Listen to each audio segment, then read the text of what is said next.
I'm Nimpet. I'm here to commentate this amazing Sonic R race coming up. We have two world-class Sonic R players here, DylCat and SonicFan. And yeah, we'll be doing the 100% no out of bounds category. So this is, despite being a glitchless completionist speedrun, a very short run, possibly the shortest glitchless completionist speedrun you will ever see. I don't know, possibly. And yeah, I think, do you have anything else you want to say before we get going? No, I'm just excited to run this. I'm ready. And yeah. Whatever. All right. Sounds good. Yeah, then you two get ready. Alright, I'm ready whenever. Yeah, cool. All right.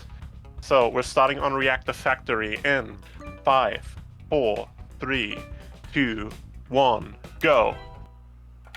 All right.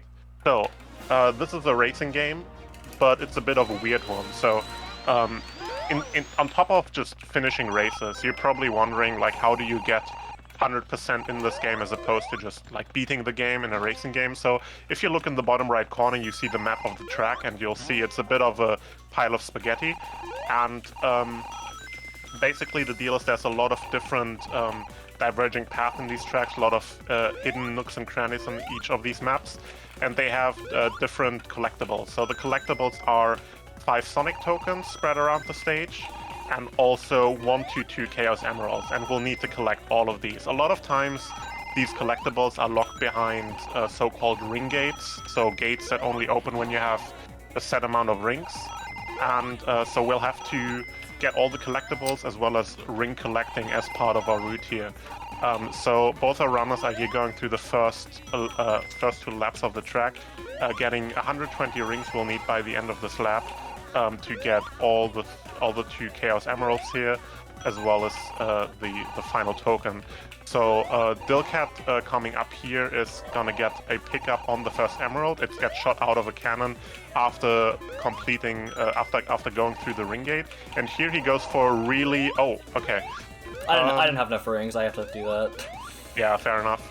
Okay, but yeah, there's a very risky strat you can do with the pickup, but they're taking it a bit safe here.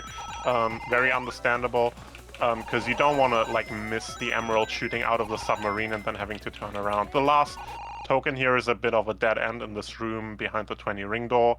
Bit awkward to pick up, but they're both very good at movement here, so pretty quickly done. So we are now past the first phase of the track.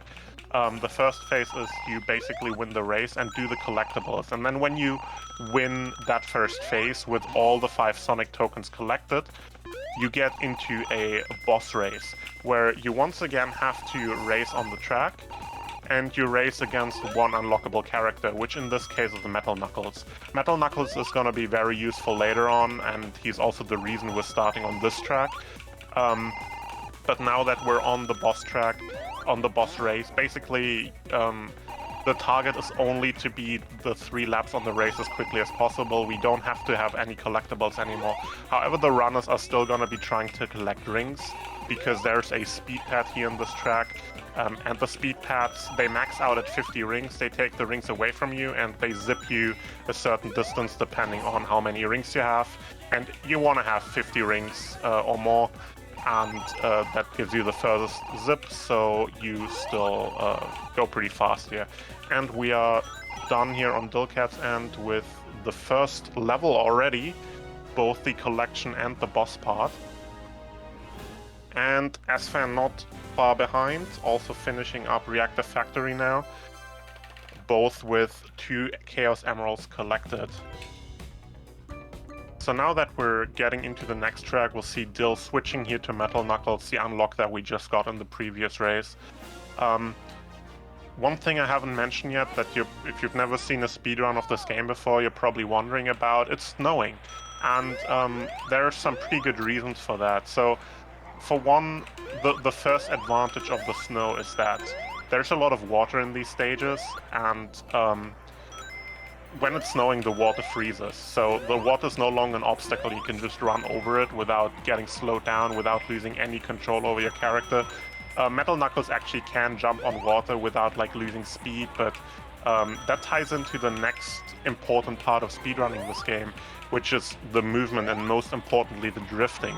So because you can't really drift on water, but you can drift wonderfully on ice. And you see the runners here do like these really long drifts, like you see the Dill going around and also SFan like doing wonderful drifts around the course, just really carrying these long drifts. And that's basically, you know, the whole essence of speedrun movement in this game. You basically want to maximize drifting for as long as you possibly can.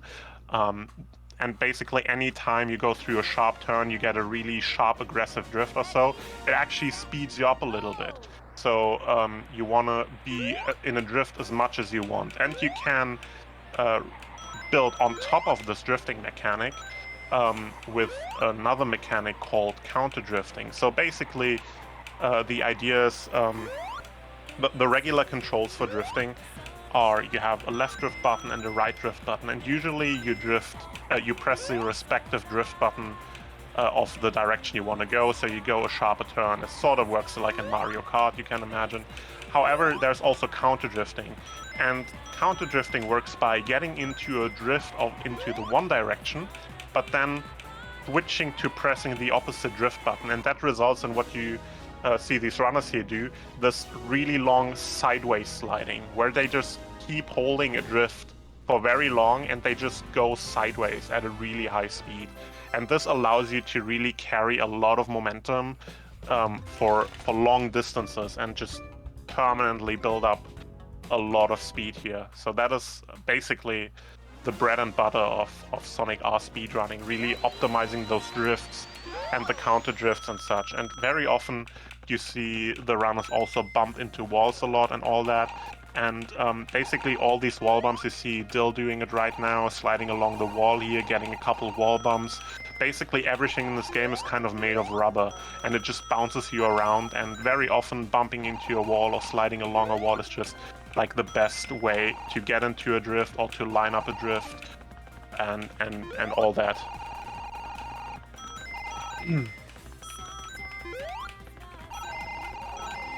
So Regal Ruin here, we need, it has a much smaller ring requirement than Reactor Factory, the first track we saw here. The emeralds here are hidden inside these little pyramids, and basically the idea is you go through the ring gates in front of them, and then the pyramid kind of slowly opens up to reveal the emerald inside. But actually the moment you go through the ring gate, the pyramid loses all collision and you can just run through it. So you don't, in a speedrun, you don't even really see the emerald while picking it up because the pyramid takes so long to open. You can see it now again for SFan coming up here. Ooh, oh, that is rough. To do a bit of backtracking here. But yeah, you see he's just like running through through the pyramid and gets the emerald. So now that we're in the boss race, basically the boss races are basically equivalent to what the any % route of the run would be. So if you look at an any % out of bounds speed run, that is basically just the boss races of this run, roughly. Like, you obviously don't race against the bosses, but it's, you take those same routes. The interesting thing about the any % completion route in Regal Ruin is actually you want to aim for a very specific ring count, and that ring count is roughly 14, 15, 16 rings. Because at the end of this lap there is this zipper again that sends you all the way around this big bank turn at the end of the lap. But if you have like that amount of rings that I just said, you can very beautifully cut this corner very close, just immediately drifting out of the zip and getting a really tight turn. So they're aiming for very specific ring counts here and not just, you know, just aiming for the highest ring count. Also for Regal Ruin, they both switched back to regular Knuckles from Metal Knuckles. The reason for that is just that Metal Knuckles has an advantage in top speed on straights, but he's a bit, you know, his turning is a bit more stiff, like it's a bit harder to get around turns, and Regal Ruin is just a very tight stage, so they're using not metal knuckles, regular knuckles here. But switching back to metal knuckles immediately afterwards.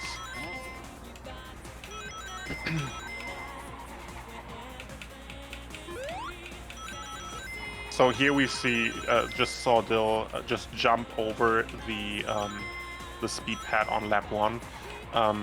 There's another reason for that.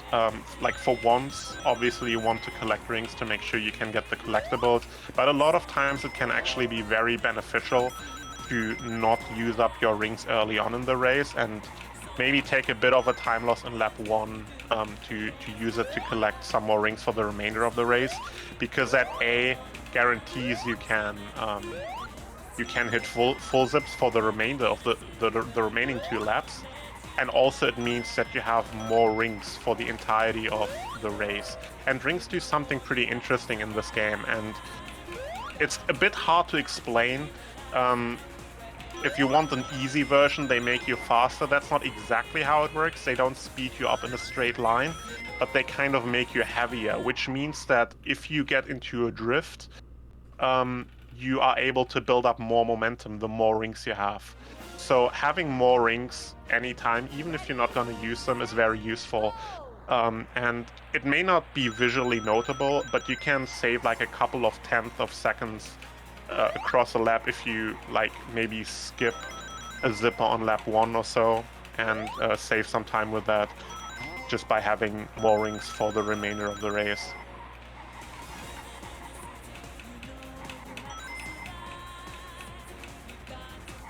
And you see here just beautiful wall drifting here everywhere, just making brilliant use of all the, all the level geometry to just slide around the map at high speed. Yeah, Radical City is quite a tricky stage, especially with this beginning section where you go over the river and then have to jump around this corner into the shortcut over to the left. There is like a bit of an invisible wall there where the 2 parts of the wall meet, and if you try to cut that corner too closely, you get stuck on an invisible wall. Basically every outside boundary of the map, or like the fence around the track, extends more or less infinitely upwards in an invisible wall. And the reason you can jump over that one wall in between is because it just separates 2 paths that are right next to each other, and they don't separate the track from the outside of the track, so you can jump over there. But if you get if you just hit that corner where the 2 walls meet, that's where the outside of the track is, so there's an invisible wall. So you really want to make sure you don't get stuck on that corner. So Dill is now in the final level.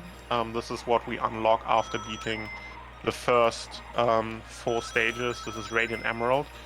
Radiant Emerald has no collectibles anymore. This is just about beating the race as quickly as possible, so we also only see this track once. But the interesting thing about Radiant Emerald is, for one, there's actually an inbound skip here. So we're using Metal Knuckles' hover here, or glide here, to skip a part of the helix, also making use of the counter-drifting mechanic to just get a lot of speed in the air and just propel yourself forwards and not lose as much height. The other thing is this track is very reliant on getting these ring gates to get into shortcuts and then hitting full zips here. So because you have the shortcut ring gate and then on 2 laps full zips, you need 150 rings here, and that is very hard to do with like getting all the fast speed drifting and such, and also doing the quite big skip with the helix skip, which skips the biggest line of rings in the stage. So it's quite tough to get all the rings together. And because this is a pretty long zip, not getting a full line of rings here is very costly. So even just like missing 2 or 3 rings off of a full 50 ring zip can cost you 1 or 2 seconds. And this game is like optimized to tenths of seconds. Like this game is ridiculously competitive at a high level, and that's time for Dill, by the way. Sorry I didn't announce that beforehand, but GG Dill. Thanks. And yeah, SFan has 1.5 laps to go. Oh, SFan is also actually doing supersonic strats here. So yeah, the Metal Knuckles in Raid and Emerald is quite a new development, I think. And it's actually interesting, Supersonic is not able to do the skip with the glide of the Helix, but Supersonic in every other way is just so incredibly fast that the times that you can get with Metal Knuckles and with Supersonic are nearly identical in the end. I think the current absolute full-on optimized meta, that's what Dill's World Record does, uses Metal Knuckles with the skips, but yeah, I'm not sure from the top of my head how much time you can save with that. Both characters are extremely close together. Metal Knuckles saves about 2 to 3 seconds, but it's way harder to get rings with him because of his turning, so I just like to use Supersonic here. Yeah, and you skip like a bunch of rings with Helix skip, so... Yeah.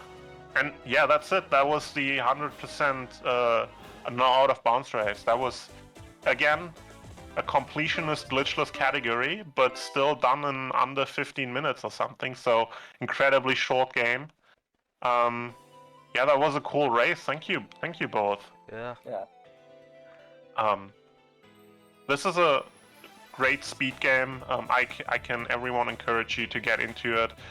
In my opinion, especially the any percent no out of bounds category is incredibly beginner friendly because you don't really even have to learn much routing at all. You just beat the tracks and you can just focus on movement. This game is very execution heavy, has a very high skill ceiling, but very easy to get into. So great speed game if you're looking for a cool short speed run to get into. Yeah, anything you two want to say? The only thing I want to shout out is there's a tournament of this game coming up in the next month. Oh yeah. There's an 90% not advanced tournament happening August 26th and 27th. This game's super easy to get into, and yeah, if you can join the Discord if you want, if you liked what you saw here, to learn it, and we'll be happy to help you out there. Yeah, absolutely. Please join the tournament if this interests you at all. Yeah, that's about all I have to say. Anything else you two? Alright, that was a really amazing race, like 15 minutes for a full game. So before we transition, you want to share your social media, where we can find you, if you have another plans like another speed games where we can see more of you going fast. I'll let you go first on that one. You can find me on twitch.tv/DylCat13. Oh yeah, true. Yeah. No, but yeah. I stream occasionally on my Twitch, so I don't know. That's about all I have to say. If you want, I haven't streamed in 2 years, but if you want to follow me, then go ahead. Yeah. Anyway, you should also check out Nim. He plays this game. Okay. Oh yeah. Yeah, you can find me on twitch.tv/Sonic Speedrun Community and twitch.tv/Sesa_events. Okay, that was amazing. So we are going to jump into the transition for the next race, for the next run. Thank you so much.